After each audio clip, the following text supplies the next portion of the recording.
based out of Hoxie, and I know a lot of faces and folks in here that have participated in our Summer Theater Festival, so I'm excited to see a lot of you again today, and I hope that you'll be participating again this summer. I'll talk about that in just a second. But today we're here to present the 2023 Stories to Song program here in Quinter. And we're so excited to bring this program to your school. We started this program last summer in Hoxie when we were connected with Mr. Aaron Fowler with his Sing It Out organization, who conducted the program with our high school students last year in Hoxie, and we were able to do it again a couple weeks ago this year. And this year, we also decided, because we love the program in Hoxie, we really felt like other schools would love it, and so we put a grant into the Hansen Foundation to help us do the program in 5 schools across Northwest Kansas. You guys are our second school of that series, and we're going to do Atwood later this fall, and we still have slots for 2 additional schools that we hope to do the program in. And so I want to thank the Hansen Foundation for helping underwrite the program, as well as Mr. Fowler himself for funding that he secured through the Kansas Creative Arts Industries Commission to make this possible. Big thank you to Mr. Countryman for allowing us to bring, again, the program to your school, to Mrs. Valerie Brown Chair for helping coordinate, and Mr. Edmonds, thank you so much for allowing us to invade your classroom. And students, thank you all. I hope that you've had a great week. Thank you to our wonderful community members. I just had a moment at the beginning to meet them all. You're going to get to hear their stories that they shared with the students on Monday, and interviews that they did, transformed into songs about their lives. And so really, really excited just again to be here to help be a part of this program and get to hear the presentations.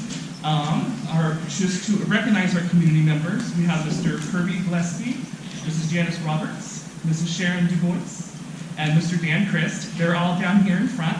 Thank you all for being a part of this program. I hope that you enjoyed it.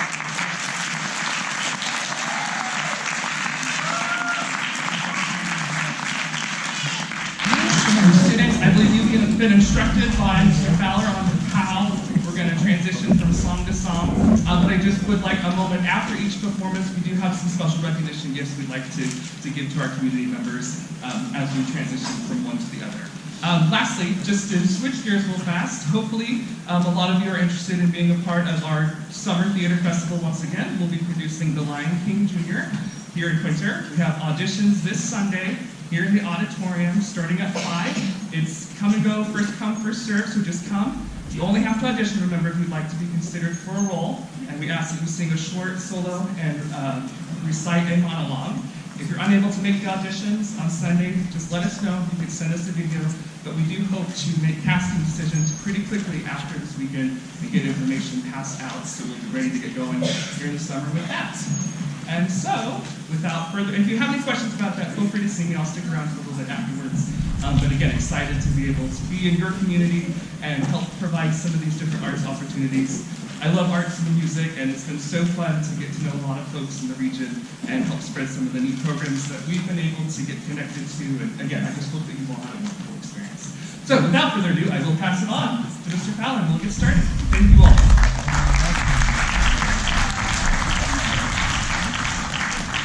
Thank you.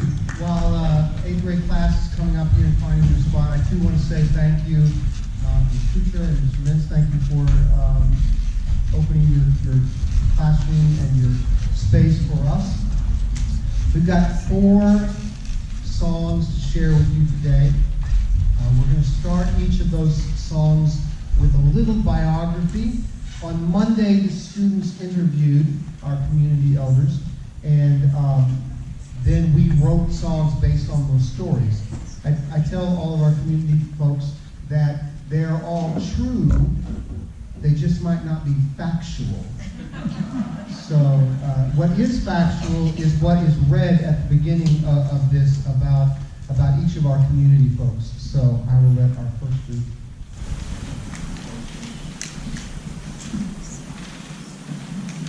Kirby Gillespie was born in Greenfield and the second oldest of 8 children. When he was a kid, he liked to get into trouble. One time, he even tried to drown a rooster. It didn't go as planned. Kirby was always one step behind the others to catch them if they fell. Kirby was a loving kid, always making friends and always friendly. He had a lot of girlfriends, all the girls were his girlfriends. No one had a bad word to say about him. Wherever Kirby went, he had fun. Kirby had 2 twin uncles who liked to lead him to trouble. They were good friends, even if they were troublesome. Kirby enjoyed fishing and drag racing on Main Street with his friends. Kirby's favorite memory of a childhood was when his parents brought home his little sisters and brothers home from the hospital after they were born. The experience was a great life moment. Kirby had a lot of nicknames, but Lotus was the most known. Kirby thinks he got his nickname from being a blooming idiot. During Kirby's high school years, he was an honor kid, and his dad didn't put up with a lot. He did a great deal of sports. Kirby did basketball, baseball, track, football, etc. If there was a sport, Kirby would do it, because if he didn't do sports, he would have to go home and work. Kirby threw shot, discus, and javelin in track. In the 50s and 60s, the waltz, two-step, and the twist were popular during Kirby's youth. Kirby's parents thought the music was too loud, as Kirby thinks music nowadays is too loud. Kirby met his wife at the Trego County Fair, which led him to ask her on a few dates. Kirby was about 20 years old when he met his wife. Kirby eventually married and had a family which was raised in Quinter. 52 years later, he and his wife are still happily married. He says Quinter was the best place he could have ever raised a family. How did he know? All of his children moved back to Quinter to raise their own children. Mr. Kirby, you are a Quinter hero.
world in 1930. She was born in southeast Oklahoma.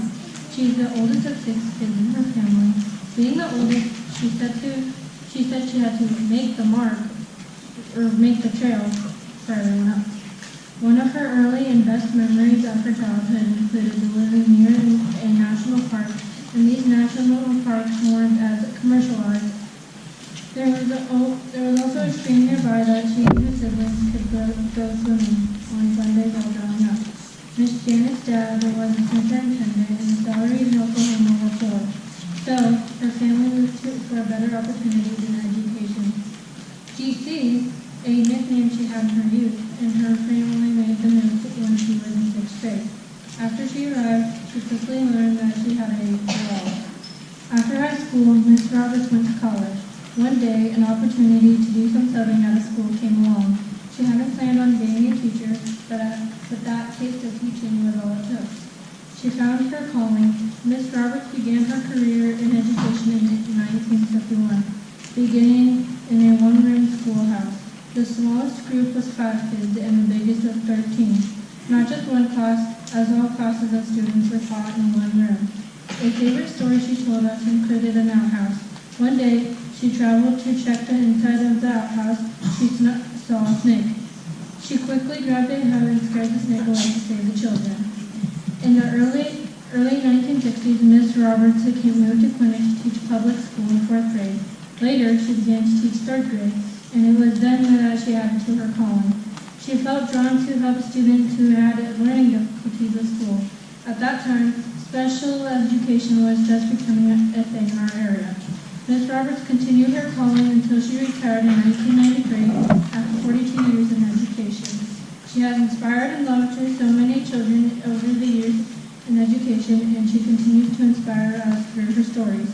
Janice Roberts, you are a Quinter hero.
one country schoolhouse. I loved her so well.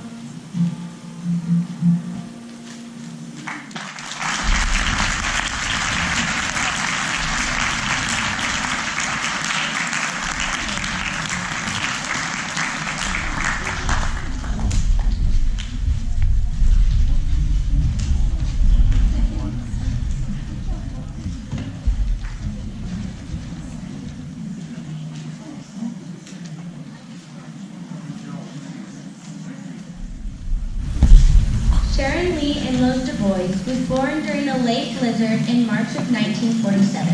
Her parents had to drive to Hayes to deliver their new baby girl.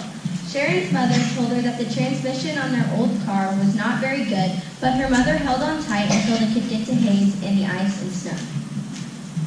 Sharon grew up on a third-generation farm as the oldest in a family of 3 sisters and 1 brother who was the baby of the family. She loved the farm life and has many memories of taking care of animals and doing chores. She mentioned that even though you might not think you enjoy working and doing chores, when you look back on your life, sometimes those moments together doing hard work are the most special memories. She loved cleaning a neighbor's house. It was a mail-order house that I live in right now. She went to Quinter grade school, and we saw from the photos she brought us that the tiles and doors are exactly the same as they are now. She told us that they used to show movies in the little room in the basement, which was a place that the kids loved to go. Birthday parties with friends were some of her favorite times as a schoolgirl. Quinter did not have a swimming pool when she was a youngster. Kids had to load up on a bus early in the morning and be taken to Waukegan for swimming lessons. They would spend all morning in Waukegan before they were bused back to Quinter. This inspired her father and others to form a committee to try and get a pool in Quinter. It made Sharon so proud when her dad was instrumental in getting the Quinter public pool built. When she was in high school, girls were not allowed to do sports or be an FFA. The FFA banquet was a formal event in which the FFA boys asked a girl. Everyone dressed up. Her dad said she wasn't allowed to date until she was 16, but since he really loved FFA, he made an exception and allowed her to go to the banquet before she was 16. But her dad picked her and the boy off. He picked her and the boy up and dropped them off. Sharon grew up through a turbulent time in the United States. She graduated in 1965. She recalls watching Vietnam War footage on television and hearing about the protests. She remembers the assassination of Martin Luther King Jr. Seeing all these historical happenings made a big impression on her. She met her husband Keith when she answered the phone at an accounting office she worked at. Later, they had a blind date. When he proposed, Keith was sitting at the kitchen table and he said, "Well, I've come to a decision." Sharon thought he was thinking of breaking up with her. Instead, he said, "Well, I think I've decided. Will you marry me?" Being a librarian in Quinter means a lot to Sharon. She felt like giving our small town access to a world of information was one of her valuable contributions to our area. When we asked Sharon how she would like to be remembered, she said she wanted to always be thought of as someone who helped others and was kind to them both when she was librarian and always. When asked what advice Mrs. Dubois would share with young people today, she said, "I hope you will always respect and honor everyone at every age. I grew up in this small school, and I didn't realize at the time that some of the kids that we teased or that teased us later became my lifelong friends and neighbors. It's always important to honor those around you as valuable humans, no matter differences or opinions or ways of living."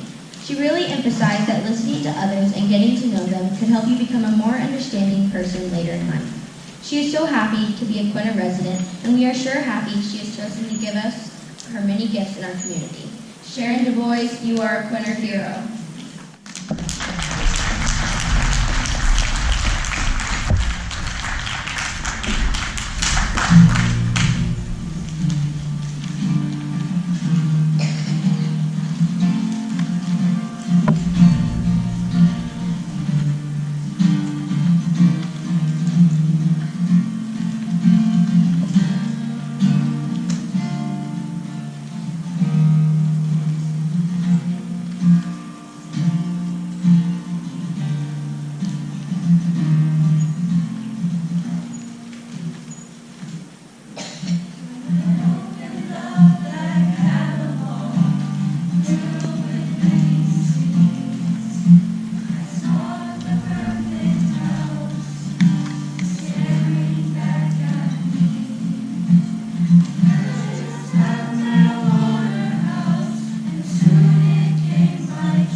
forward to.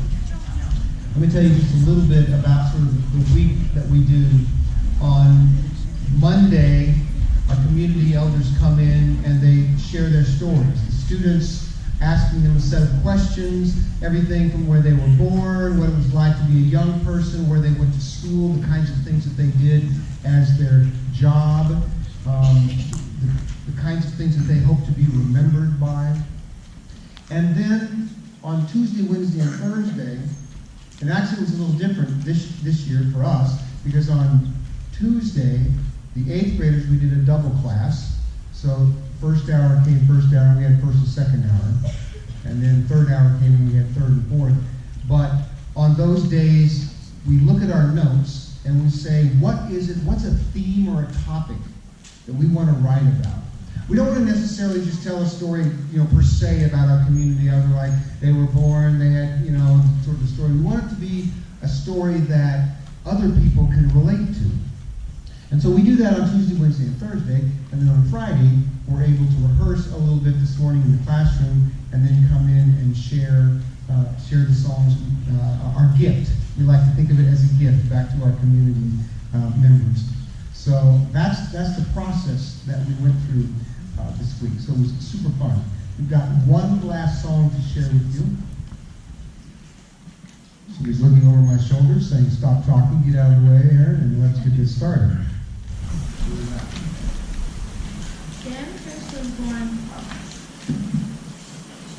Dan Crist was born in Quinter, Kansas in 1973, just a few miles out of town. Dan told us he was a perfect kid, so he never got in trouble as a kid. He did go swimming at the Quinter pool, and he even saw movies here at the movie theater in town. However, Dan fell in love with the farm machinery, especially antique machinery, as well as farming with his dad and grandpa. In fact, Dan's grandpa started talking about stuff from harvest, threshing machines, etc. And he's been in love ever since. While at Quinter High School, Dan said he was a typical kid. He loved hot cars like Chevy Camaros and SS Chevelles. In fact, he and his friends would go out on Old 40 to the strip, a quarter-mile race strip where guys would race cars. One kid would even bring a checkered flag. Moreover, Dan loved the VO-Ag classes and shop classes at QHS. After high school, Dan went on to college at McPherson for 4 years. Later in life, Dan went back to school for car registration at McPherson. His first project was a student baker. Restoration became Dan's focus, and he is actually working with his brother on a 1908 car currently. However, Dan always wanted to be a farmer. He bought out his grandpa and moved to his farm, where he began farming alongside his dad. Dan jokingly said he chased old tractors instead of girls for most of his early life. But he got married when he was 35 to his wonderful wife, Janice. Together, they have one daughter who lives and works in Auburn, New York. Dan described her as a perfect child. So Dan has two loves, his family and antique tractors. He's been literally all over the world chasing tractors. He is creating tractor parts full-time, making parts for people as far as Canada, Australia, and Holland.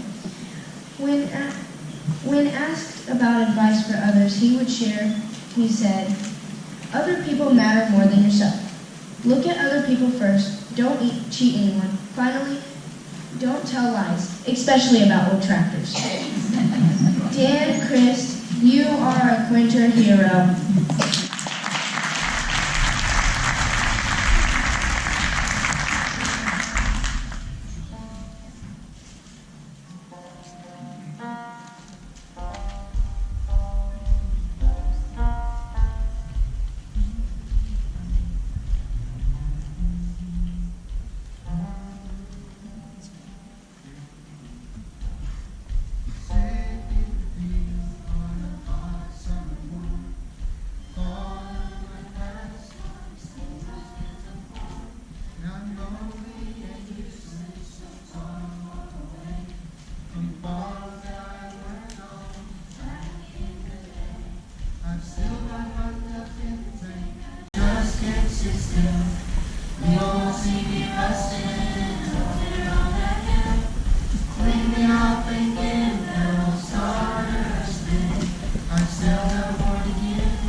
thank you all so much for a wonderful week, students. I thoroughly enjoyed working with all of you guys. It was super fun. Thank you to our two teachers who helped make this possible. Thank you to the Main Street Arts Council for also making this, Carl, for your work in all of this. I look forward to hopefully doing this again at some point and writing about some more of the community folks that are in your community and helping to tell that story. So, thank you all.